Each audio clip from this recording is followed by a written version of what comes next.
So this time last year, we looked at a lot of teams. We just kind of threw a dart at the board. You going to be better this year or are you going to be worse this year? We did 4 teams per show. I thought we could start that tonight. And I want to start with Miami.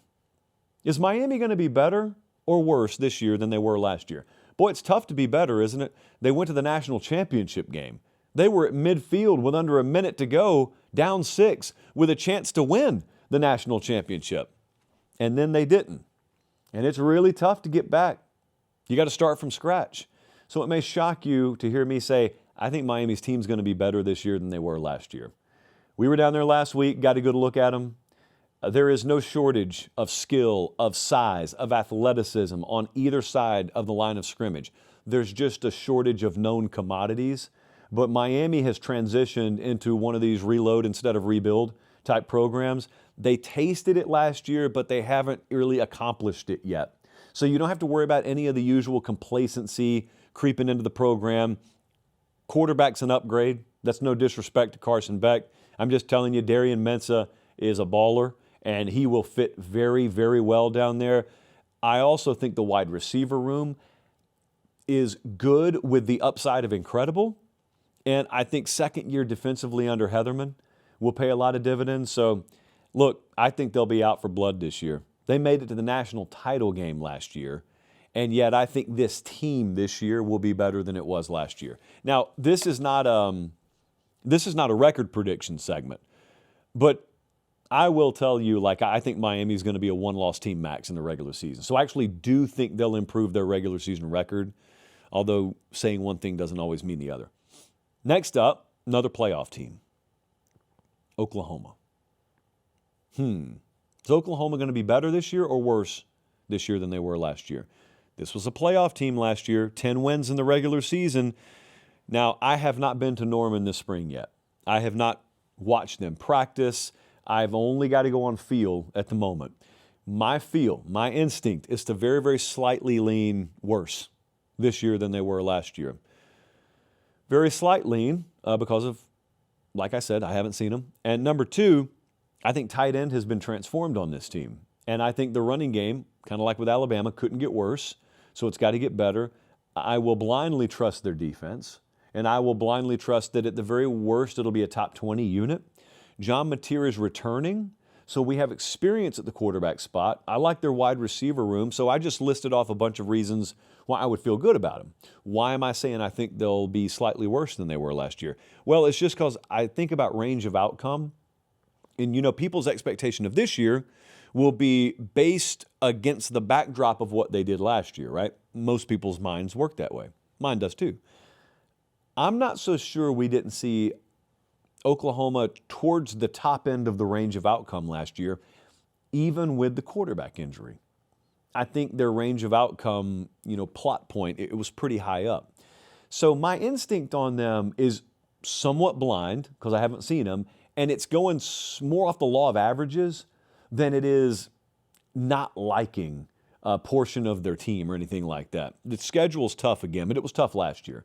So, schedule's not going to be the thing I circle with them and say, man, how are they going to overcome this? Because that would be ignoring evidence less than a calendar year ago of them doing just that.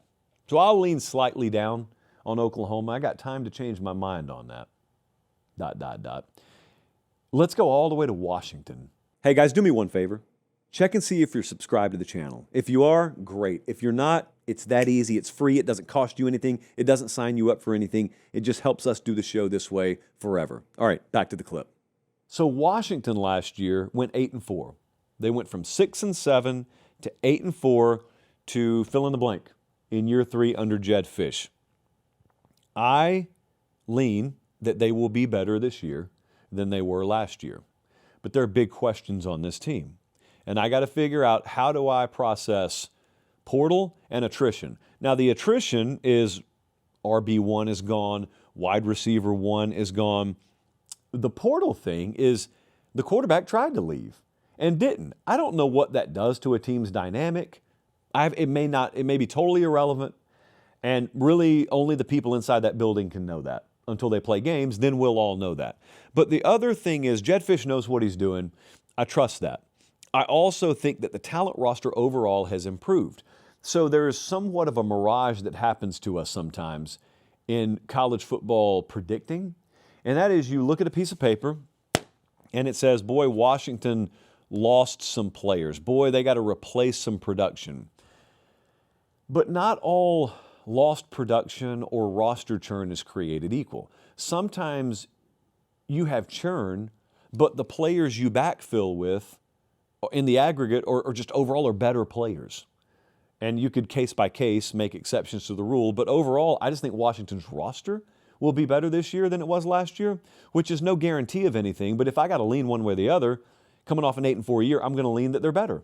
Now, the schedule is tough. They got to go to USC early October. They go to Nebraska. Penn State comes in there. They got Indiana and at Oregon to end the year back to back. So maybe the record's the same, but it's a better team. Maybe that's the way it works out. And I also wanted to go to Arizona State right quick. So 2 years ago, a couple of years ago, Arizona State it really looked like they were trending towards, like sustained playoff caliber run. But what did Kenny Dillingham keep doing?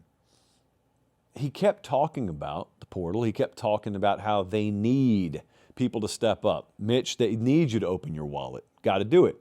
And it was because he knew what was happening around him. He knew what was happening in Lubbock, but that's not the only place that Arizona State's getting outspent. And so 2 years later, if I got an entire starting offensive line gone, and I got 4 of 5 on the defensive line that I'm having to replace, and I can't backfill those spots the way I want to, then I got to think that maybe I'm trending down a little bit. And I got to think coming off an 8-4 year, maybe the FanDuel over-under being at 6.5 is right. And maybe I hit the over. Maybe I go 7-5, but I'm just a little bit worse than I was last year. Jordan Tyson off to the NFL. Raleek Brown gone to Texas. I mentioned the line of scrimmage.